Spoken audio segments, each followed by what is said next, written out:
මෙච්චර පිහි පාතාලෙටද? නෑ නෑ මේ පොල් වත්තකට ගිය ඕඩ එකක්. මේ ඕඩ එක අපිට දුන්නේ රොයල් කොකෝ ප්ලාන්ටේෂන් පුද්ගලික සමාගමෙන්.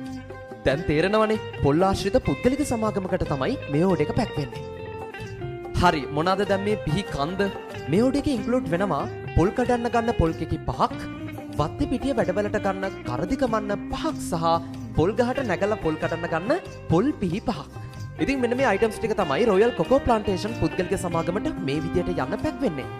ඉතින් මේ ඕඩ එක අපිට දීපු සමාගමේ කළමනාකාරතුමාටත් බොහොම ස්තුතියි. සමාගම දවසින් දවස දියුණු වෙන්න කියලා මන්න පිහිටොටල්ගේ අපිත් හදවතින්ම ප්‍රාර්ථනා කරනවා.